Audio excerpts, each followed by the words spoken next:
Hello दोस्तों, स्वागत है आपका नए सेशन में। अब तक हमने देखा भारतीय संविधान की विषय वस्तु यानी कि कंटेंट पर हम जब जोर दे रहे थे, हमने देखा कि भारतीय संविधान का निर्माण किस प्रकार से हुआ और मूल संविधान में क्या स्थितियां थी। अगर हम मूल संविधान में देखें तो मूल संविधान में 22 भाग, 8 अनुसूची और 395 अनुच्छेद थे। तो आज का जो सेशन है वो अनुसूचियों को लेकर है। अनुसूचियां अगर देखें तो मूल संविधान में 8 अनुसूचियां थी, जो वर्तमान में देखें तो 12 हो चुकी हैं। तो आज हम अपनी जो शेड्यूल्स हैं इन कॉन्स्टिट्यूशन हम सबको देख रहे होंगे। तो आज का टॉपिक है अनुसूचियां, और आज मैंने लिखा नहीं है, आज मैं सीधे सीधे आपको यहां समझा रहा हूंगा। तो अनुसूचियों से शुरू करते हैं। सबसे पहले अगर हम देखें तो भारत के मूल संविधान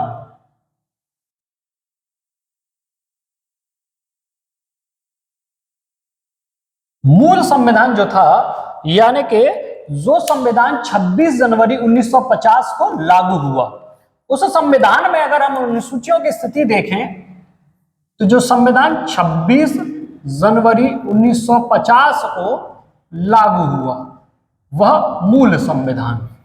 तो मूल संविधान में 8 अनुसूचियां थी, 8 शेड्यूल, जो बढ़कर अब 12 हो चुकी हैं। तो अब वर्तमान में अगर हम देखें तो वर्तमान में सूचियों की संख्या 8 अनुसूचियां थी, किंतु अगर वर्तमान में देखें तो वर्तमान में सूचियों की संख्या 12 हो गई है। तो पहले हम देखेंगे मूल संविधान की 8 अनुसूचियों को, और उसके बाद हम देखेंगे जो 4 अनुसूचियां बढ़ी हैं वह किस प्रकार से बढ़ी हैं। तो 8+4 को, 8 को पहले देखना है और 4 को फिर किस संविधान संशोधन से जुड़ी और क्या उसकी विशेषता है, क्या उसमें है जो हमें पढ़ना है। तो हम अब देखते हैं। सबसे पहले प्रथम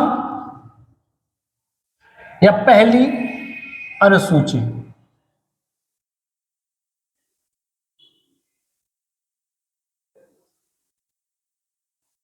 तो पहली अनुसूची जो थी वह भारत एवं उसके राज्य क्षेत्र से जुड़ी हुई है।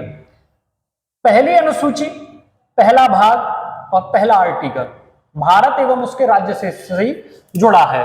तो देखें, भारत एवं उसका राज्य क्षेत्र। यहां हम देखें तो भारत एक राष्ट्र यानी कि नेशन, कंट्री के रूप में है, जबकि उसका राज्य क्षेत्र यानी कि वह किस भागों में बटा हुआ है, यानी टेरिटरीज, सिंपल भाषा में टेरिटरीज। तो अगर हम देखें तो भारत में राज्य और दूसरा केंद्र शासित प्रदेश, जिन्हें संघ राज्य क्षेत्र भी कहते हैं, और सही शब्द तो संघ राज्य क्षेत्र, यूनियन टेरिटरीज, केंद्र शासित प्रदेश। तो वर्तमान में राज्यों की संख्या 28 और केंद्र शासित प्रदेश 8। कौन कौन से? तो सबसे पहले ऊपर से शुरू करते हैं। जम्मू कश्मीर, लद्दाख, चंडीगढ़, दिल्ली, 4 हो गए। उसके बाद पांडिचेरी 5, लक्षद्वीप 6, अंडमान निकोबार 7, और 8वां अगर हम देखें तो दादर नागर हवेली और दमन और दीव को 1 कर दिया गया है। तो अब अगर हम देखें तो यूनियन टेरिटरीज की संख्या 8 है और राज्यों की संख्या 28 है। समझ में आया? तो पहली अनुसूची जो जुड़ी हुई है वो भारत एवं उसके राज्य क्षेत्र से जुड़ी हुई है। दूसरी अनुसूची को अब देखते हैं। दूसरी अनुसूची, सेकंड शेड्यूल। तो सेकंड शेड्यूल जो है वह हमें बताती है किसके विषय में? तो याद रखिए, वह हमें बड़े पद, जितने देश के बड़े पद हैं जो प्रतिनिधित्व करते हैं देश का, उनके वेतन और भत्तों को लेकर है। अफर्मेशन अफर्मेशन वाली अगली है, हम उसको देख रहे हो, आगे देखें। तो दूसरी अनुसूची, तो दूसरी अनुसूची जो जुड़ी हुई है वह जुड़ी हुई है राष्ट्रपति, उपराष्ट्रपति, chief justice of India, CAG, इन सभी के हम देखें तो वेतन एवं भत्ते, वेतन एवं भत्ते, वेतन एवं भत्तों से जुड़ी हुई है। तो राष्ट्रपति, उपराष्ट्रपति, सीजीआई, सीएजी, हाई कोर्ट के जजेस, सुप्रीम कोर्ट के जज के वेतन और भत्ते से जुड़ी हुई दूसरी अनुसूची। इसके बाद तीसरी अनुसूची हम देख रहे होंगे। तो तीसरी अनुसूची, तो तीसरी अनुसूची जो थर्ड शेड्यूल है, अगर हम देखें तो दूसरी और तीसरी अनुसूची एक दूसरे से जुड़े हुए हैं। दूसरी अनुसूची जहां हमें राष्ट्रपति, उपराष्ट्रपति, सीजीआई, कैग इन सब के वेतन भत्ते के विषय में बताती है, जबकि तीसरी अनुसूची हमें बड़े पदों पर आसीन व्यक्तियों की शपथ के विषय में बताती है। तो हम देख रहे होंगे इनमें सांसद, मंत्री, विधायक, हाई कोर्ट, सुप्रीम कोर्ट के जज की शपथ, ओथ के विषय में बताती है। इसके विषय में, शपथ के विषय में बताती है। तो दूसरी और तीसरी अनुसूची एक दूसरे से कोरिलेटेड है। अब देखते हैं चौथी अनुसूची पहले से जुड़ी हुई है, देखेंगे उसका आगे। तो चौथी अनुसूची, फोर्थ शेड्यूल, तो फोर्थ शेड्यूल अगर हम देखें तो वो जुड़ी हुई है राज्यों में राज्यवार बंटवारा, किसका? राज्यसभा सीटों का। तो यह जो जुड़ी हुई है वह जुड़ी हुई है राज्य या केंद्र शासित प्रदेश,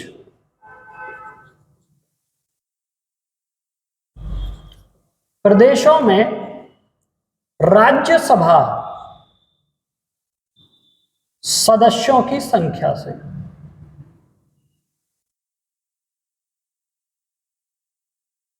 किस राज्य में राज्यसभा के सदस्य यानी कि मेंबर ऑफ पार्लियामेंट जिन्हें हम बोलते हैं एमपीज की संख्या से जुड़ी हुई है। अगर हम देखें तो सबसे ज्यादा राज्यसभा की सीटें उत्तर प्रदेश में हैं। किस राज्य में है? उत्तर प्रदेश में। उसे हम डिटेल में आगे समझ रहे होंगे। तो क्वेश्चन यह पूछता है कि यदि किसी राज्य की सीमाओं में परिवर्तन किया जाए तो किस अनुसूचियों में परिवर्तन होता है? तो पहली और चौथी अनुसूची, नए राज्य के निर्माण, नए राज्य के सृजन या पुराने राज्य का टूटना।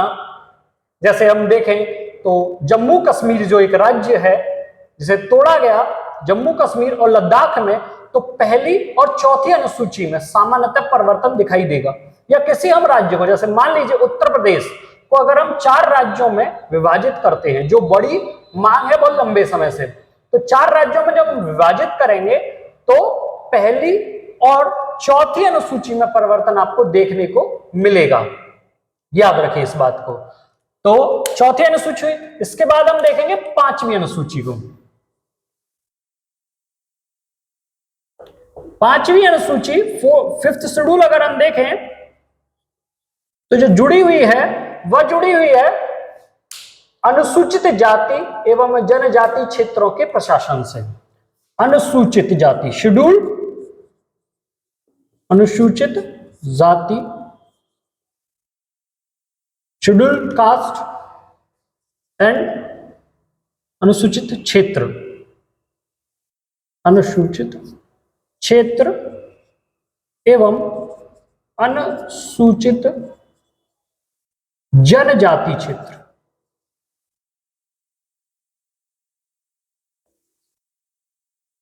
क्षेत्रों के प्रशासन से।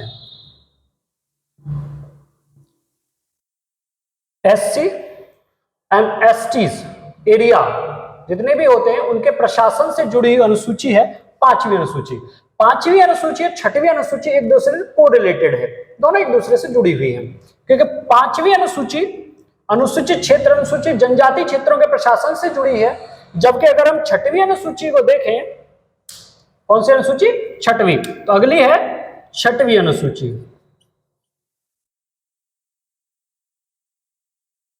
सिक्स्थ शेड्यूल अगर हम देखें तो वह अनुसूचित जनजाति क्षेत्रों के प्रशासन से जुड़ी हुई है, मगर उसमें अन्य 4 राज्यों को जोड़ा गया। तो अन्य अनुसूचित जनजाति क्षेत्र,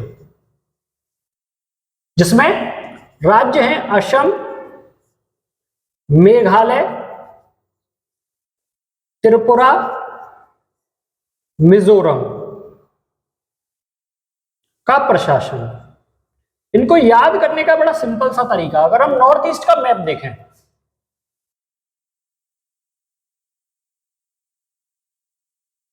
तो ये असम है, इसके नीचे अगर हम देखें तो मेघालय, ठीक है, ये है त्रिपुरा और ये है मिजोरम। तो ये 4 राज्यों को लिया गया है इनके जनजाति क्षेत्रों के प्रशासन के लिए, विशेष सुधार के लिए, विशेष विकास के लिए इन क्षेत्रों के प्रशासन को अलग से 6 शेड्यूल में शामिल किया गया है। तो असम, मेघालय, त्रिपुरा और मिजोरम, तो इनको आप याद रख सकते हैं। समझ आया? अब 7th शेड्यूल, हम 7th शेड्यूल को देखें। 7वीं अनुसूची। 7वीं अनुसूची केंद्र और राज्य संबंध से जुड़ी हुई है।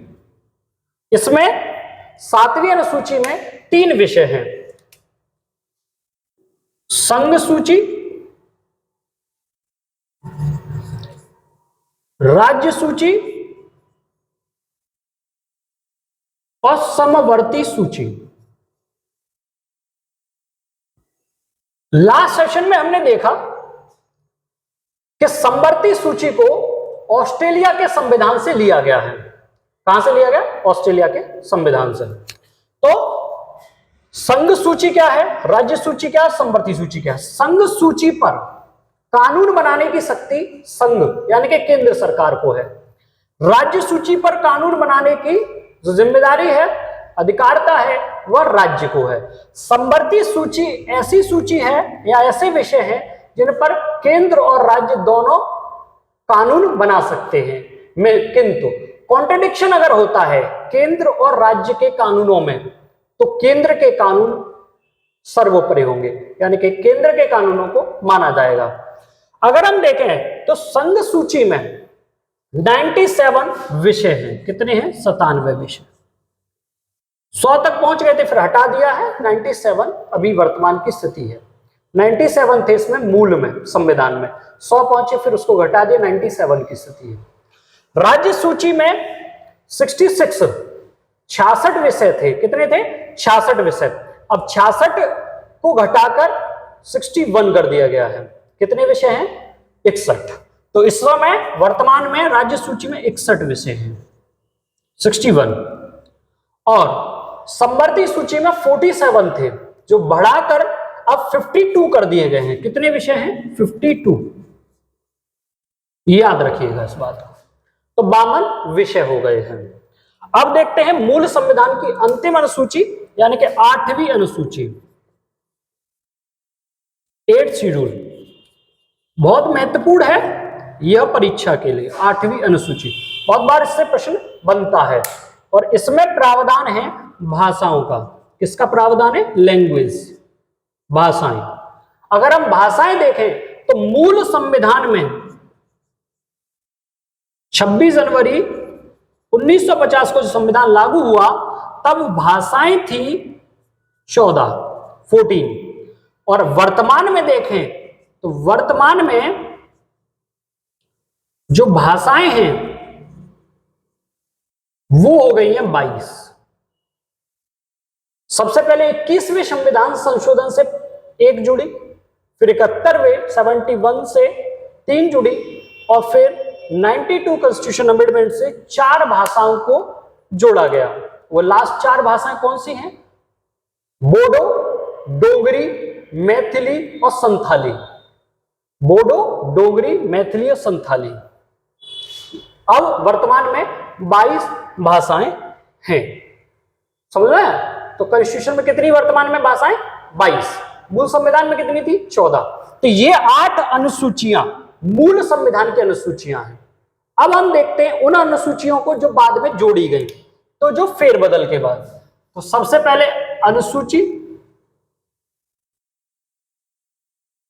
फिर देखेंगे संशोधन, कौन सा संशोधन हुआ इसके लिए और वर्ष क्या था, और दूसरा इसमें है क्या, यानी कि विशेषता।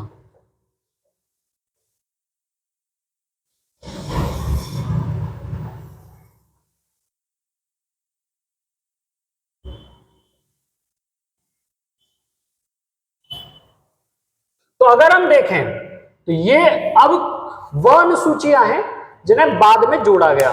तो सबसे पहले 9th शेड्यूल। अगर हम 9th शेड्यूल की बात करें तो 9th शेड्यूल को हमने जोड़ा है प्रथम संविधान संशोधन, फर्स्ट कॉन्स्टिट्यूशन अमेंडमेंट 1951, 1951 में पहला संविधान संशोधन प्रथम अनुसूची के लिए हुआ, और यह इसलिए मजबूरी बन गई थी क्योंकि भूमि सुधारों को लागू नहीं किया जा रहा था या लागू नहीं हो पा रहे थे किन्हीं बंदिशों के कारण। और उस समय यह था कि 9th शेड्यूल में यानी कि 9वीं अनुसूची में कोई भी कानून डाल दिया जाए तो उस पर जुडिशियल रिव्यू, जैसे हम आगे देखेंगे, न्यायिक पुनरावलोकन नहीं हो सकता था। किंतु बाद में या वर्तमान स्थिति देखें तो 9th शेड्यूल में भी न्यायिक पुनरावलोकन, जुडिशियल रिव्यू हो सकता है।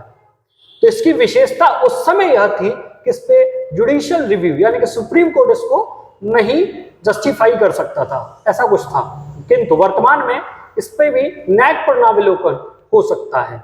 तो अगर ये देखें कि 9th शेड्यूल में था क्या, तो मुख्यतः भूमि सुधार कानूनों को इसमें लागू किया गया, भूमि सुधार। फिर 10वीं अनुसूची 10th शेड्यूल। अगर हम 10th शेड्यूल को देखें तो 52 कॉन्स्टिट्यूशन अमेंडमेंट, 52वें संविधान संशोधन, कॉन्स्टिट्यूशन अमेंडमेंट जो 1985 में हुआ, 1985 में, यह जुड़ा हुआ है एंटी डिफेक्शन लॉ, दल बदल कानून से। किस कानून से? दल बदल कानून। और दल बदल कानून उस समय की बड़ी उपयोगिता थी इसकी, और आज भी है। दल बदल कानून से समस्या यह थी कि कोई भी व्यक्ति एक दिन में कई सारी पार्टियां बदल देता था, सुबह किसी पार्टी में, दोपहर किसी पार्टी में, शाम उसकी किसी अन्य पार्टी में, जिससे सरकारें मतलब गिरती थी। मतलब समस्या यह थी कि अभी इसको समर्थन दे रहा, कभी इसको समर्थन दे रहा, तो समझ नहीं आ रहा था क्या हो। तो दल बदल कानून लाया गया। दल बदल कानून मैं सिंपल वे में भी समझा दूं यहां पर कि अगर आज किसी व्यक्ति को किसी अन्य पार्टी में जाना है और वह किसी भी सदन का हिस्सा है, तो वह अकेला नहीं जा सकता, उस पार्टी के 2/3 सदस्यों को वहां जाना पड़ेगा। यानी कि अगर किसी पार्टी के पास 100 विधायक हैं और 100 विधायकों में से कुछ लोगों को दूसरी पार्टी को ज्वाइन करना है, तो कुछ लोग ज्वाइन नहीं कर सकते। 100 में से 2/3 यानी 66 या 67, और मल्टी अगर देखें तो 67 मेंबरों को दूसरी पार्टी ज्वाइन करनी होगी एक साथ। अगर वह ऐसा नहीं करते हैं तो उनकी सदन की सदस्यता खत्म हो जाती है। यह है दल बदल कानून जो आया 10th शेड्यूल से। जैसे बहुत सारी चीजें भ्रष्टाचार रोकने में बहुत मदद मिली। इसके बाद 11th शेड्यूल, 11वीं अनुसूची। 11वीं अनुसूची अगर हम देखें तो 73वें संविधान संशोधन से आई, 73 कॉन्स्टिट्यूशन अमेंडमेंट, जो 1992 में हुआ। कब हुआ? 1992 में। इसमें क्या था? तो इसमें था पंचायती राज यानी पंचायत, ग्राम स्तर पर जो पंचायती राज व्यवस्था है उसको 11वीं अनुसूची में रखा गया है। और 11वीं अनुसूची में जो हमने रखा है पंचायत को, उसमें 29 विषय हैं। कितने सब्जेक्ट हैं? 29 विषय। इसके बाद अंतिम अनुसूची 12th शेड्यूल, 12वीं अनुसूची, जिसे जोड़ा गया था 74वें कॉन्स्टिट्यूशन अमेंडमेंट से 1992 में ही। और आपको पता होगा ये पंचायती राज व्यवस्था किस समिति की अनुशंसा पर आई थी? त्रिस्तरीय पंचायती राज व्यवस्था का निर्माण बलवंत राय मेहता समिति की अनुशंसा पर हुआ।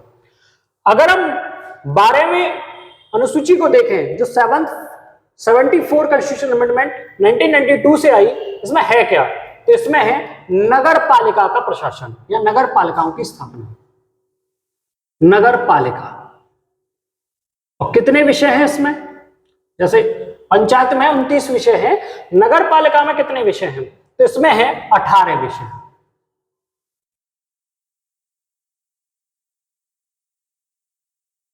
तो ये हुई आपकी 12 अनुसूचियां।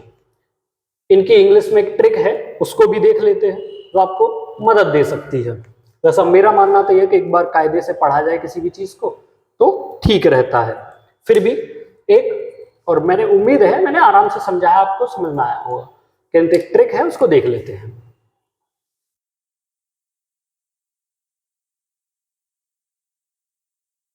टीयर्स और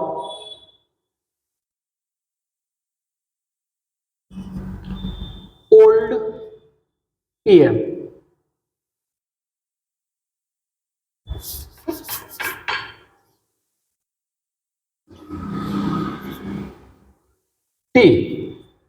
टी का मतलब क्या है? टी क्या है? टेरिटरीज।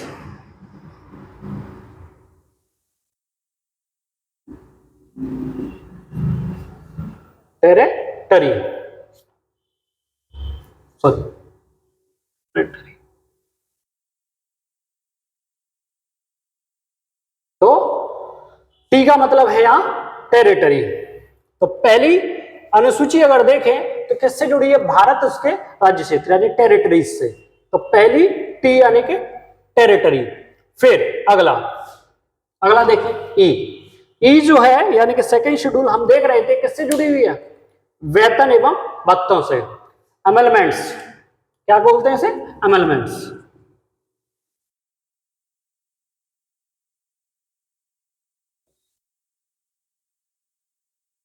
अगला ए किससे जुड़ी है? यानी थर्ड अनुसूची किससे जुड़ी है? Third schedule.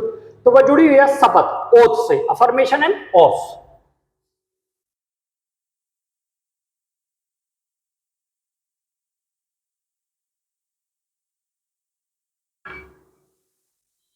ठीक। आर राज्य सभा किससे जुड़ी है? राज्यसभा से। एश यानी कि 5वीं अनुसूची किससे जुड़ी है? Schedule areas and tribes. ओ 6th schedule other scheduled areas and tribes.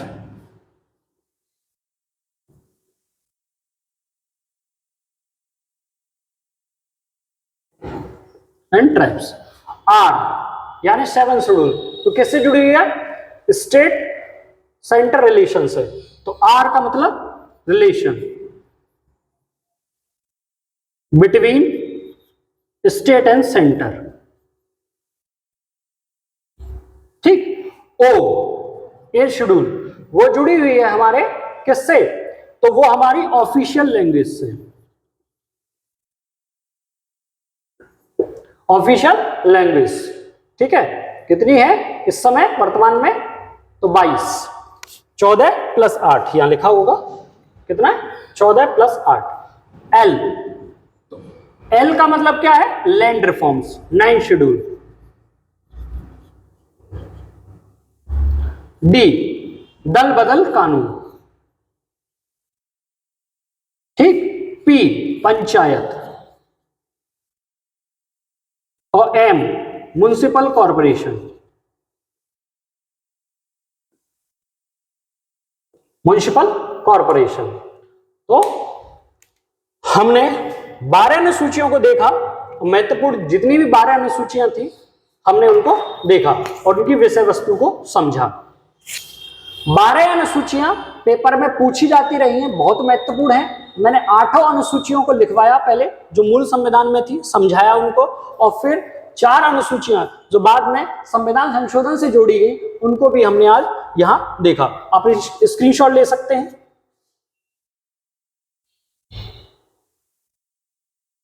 तो उम्मीद है आपको सेशन अच्छा लगा होगा, तो प्लीज लाइक करिए, सब्सक्राइब करिए, शेयर करिए। मिलते हैं नेक्स्ट सेशन में। नमस्कार।